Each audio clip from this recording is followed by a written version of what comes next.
Now then, people, welcome back to the Just Joe Football Show, and it's time for another video. Happy Friday to you all. I hope you have a fantastic weekend.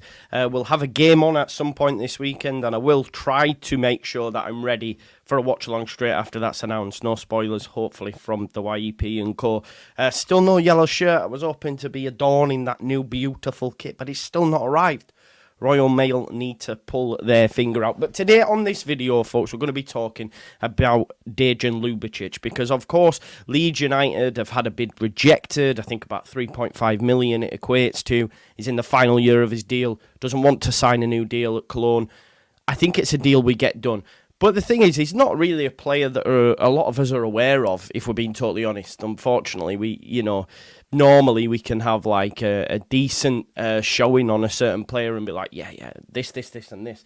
But he seems a bit of an unknown entity. So what I wanted to do on today's video was just have a little chat about Dejan Ljubicic. What are his strengths? What are his weaknesses? What can he bring to Leeds United? Because I do feel it's a deal, much like Jadon Bogle, that Leeds United will get done. It wouldn't surprise me if we came back from Germany with like two players, a fullback and a centre midfielder. And that maybe is why they were method to the madness going to Germany and all that sort of stuff, because it's interesting that Adam Underwood and Greta Steinson are both out there as well, so they can get their deals done on the sly. Another deal that I think will happen, although it doesn't seem to be out there in the ether yet, and there's a lot of people thinking, oh, Joe, I think you're getting confused with the keeper Cooper.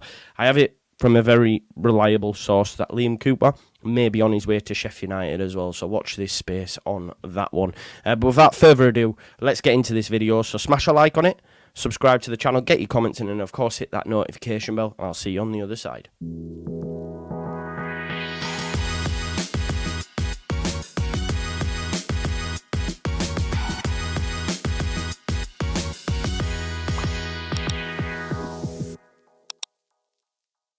So, folks, as I said right at the top of the video, reports in Germany claim Leeds United have bid around about €4 million for Cologne midfielder Dejan Ljubicic. That's been knocked back. He has 12 months left on his contract, and he's said to be against signing one. As I said, I think Leeds United will get this deal done. Now, Dejan Ljubicic was born on October the 8th, 1997, as an Austrian professional footballer who plays as a midfielder for Bundesliga Division 2 side FC Cologne, and has also had appearances in the Austrian national side. He's 6'2".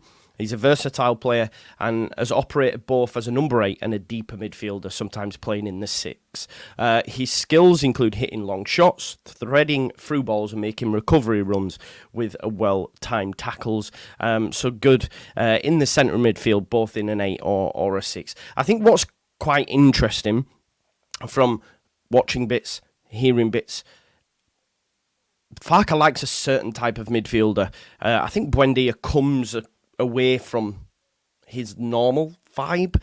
Like, it almost feels we've gone away from Kamara, who was very shot shy and very retain possession, and of course Rothwell's different, and Ljubicic tends to be different as well, but not too far removed, not as an exciting as a player as we'd like in that position.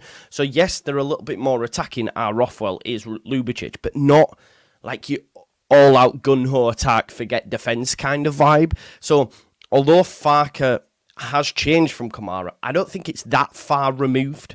Yes, they will take shots, so that's a massive plus, but I still think there's an element of safety with the midfielders that we have brought in. And I think Ljubicic does fall into that bracket as well. Now, he began his professional football career at Rapid Vienna. He made his debut in the Austrian Bundesliga during the 2016-17 season, and I do believe he captained them for periods as well. Now, his performances while at Rapid Vienna, obviously there's a lot of links between the Austrian Bundesliga, German Bundesliga. We see a lot of trading between them clubs. His performances caught the eye of scouts, and in January of 2021, he transferred to FC Cologne, who were in the Bundesliga at the time. Since then, he's become a key cog for them, a key player for Cologne, contributing defensively and offensively. Now, his versatility and his work rate have made him an asset in that midfield. It's a player that they don't want to lose. And of course, he continues to develop to be a promising talent in European football. Let's not forget, he is 26, but that's coming into your prime in that position, let's be honest. So there is still room for growth. And of course, Daniel Farke can tap into that. We can see with our very own eyes that Daniel Farke has made players better. than we had seen them previously. Now, of course, that could be down to dropping down a division, but you can't tell me any of us expected to get what we got from Rutter, to get what we got from Firpo. Naturally, there's a drop-off in level, but Rutter looked like a busted flush. And even from a man management perspective, he's able to help these players grow, help these players grow up, make it a happy environment. All we see and hear and watch, especially in Germany, about the camp is that it's such a good group of players that we have. And we had that previously in the Bielsa era with the old guard, etc. But it looks like it's just passed on over, and we've got a new leadership group and a new core group, but they all seem to be pulling in the right direction. And again, I love this squad, right? I really, really like this squad. Now, he does have many strengths, and of course we'll touch on some weaknesses as well, but very notable strengths as a midfielder. So versatility, as I said, he can play both as a box-to-box midfielder, a number 8, or in a deeper role, and his adaptability allows him to contribute effectively in various tactical setups, which I believe is something that we'll see different this time around from Farke. We will see fluidity, flexibility. We will see him making changes.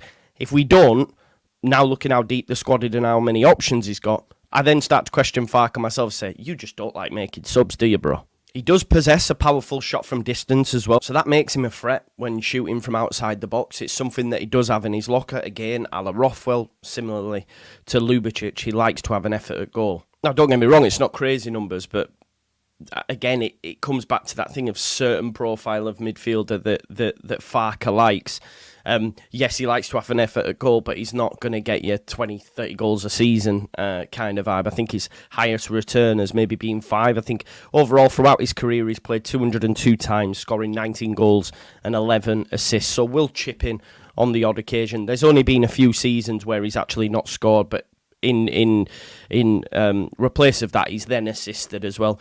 Now, according to FB Ref, statistically, he's very similar to players like Azzedine Unani, who Leeds United were linked with previously, who's currently at Marseille, John McGinn at Aston Villa, Matteo Guendouzi, who previously was at Arsenal, now playing at Lazio. So, statistically, according to FB Ref, he's similar to these players, so they're very good players, very industrious, very good midfielders. So, yeah, that's a positive, of course. Now, going back to his strengths, as I say, he's a decent passer of the ball. He's adept at threading through balls and distributing play. And again, that's similar to Rothwell. They're going to try them not safe passes at time. That's the trade-off that we're going to have. We're going to have less control, although not like no control whatsoever, because I don't think Ljubicic or Rothwell are like your all-out attack. They're in between a Kamara and, an all-out attacking number 8, if you like. So, yeah, we are going to see less control, but not loads of it where we're just like, let's go all out, So I'm not expecting Beelzebub Mark 2, if that makes sense. But yeah, very good passer of the ball, decent at distributing play, vision and accuracy in passing contribute to his team's attacking moves. And of course, he's good defensively as well. He combines offensive contributions with defensive duties, so his well-timed tackles and recovery runs help regain possession. Again, every one of our midfielders can do that, right? Like, that's in their wheelhouse. Now, of course, like any player, he does have room for improvement. So consistency is an issue. Can he maintain consistent performances over an entire season?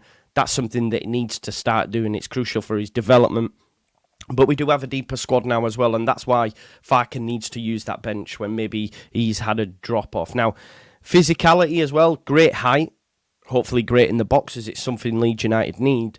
But maybe his stature needs to improve. He needs to fill out a little bit more, because his strength, especially in an engine room, can help him progress further as well. And discipline, he has a few issues there, avoiding unnecessary fouls, yellow cards. That's something that needs to improve as well. And, maybe we need a bit of a shithouse in there as well, though. I think Ampadu likes to tackle. We'll see more of it in midfield. Ljubicic might add to that as well, but we don't want players getting, sent off and having to sit it out for a while. But overall, Ljubicic potential is promising, and, with continued growth, he can become an even more influential midfielder, and hopefully he can fulfil that whilst at Leeds United. Now, of course, he's, like I say, just about to hit his prime. He's only 26, but his career is still unfolding, of course. But there are a few notable moments that stand out. Obviously, his transfer from Rapid Vienna to Cologne in January 2021 marks a massive step in his career, joining a Bundesliga side, allowing him to compete at a high level and showcase his abilities on a bigger stage. He's had very good performances throughout, contributing to Cologne's battles in the Bundesliga. That's why they want to keep him, right? Has assisted at times, made good time tackles, long range goal efforts. So these moments have left an impression within that fan base. And of course, he's represented the Austrian national team. That's always a memorable moment for any player getting called up to their international side. Not made many appearances, not has loads of caps, but the fact that he stepped onto the international stage obviously adds to the player and his experience, and maybe under Farke he can refine that and get a call up under Ralf Rangnick in the near future. But yeah, that's like a little one-stop shop on everything that I found out on Dejan Ljubicic over the last 24 hours or so. And the reason I've done that is because I think it's a signing we will get done. I do think it will. I think it's within Leeds United's price range. And look, I've been saying all the time, cheap budgie settings, but if Leeds United are able to flip someone like Kamara and then bring in Dejan Ljubicic and Rothwell, it makes sense, doesn't it? And I have to hold my hands up and say, you got it right. You got it bad. That one. But yeah, I think I'll leave it there.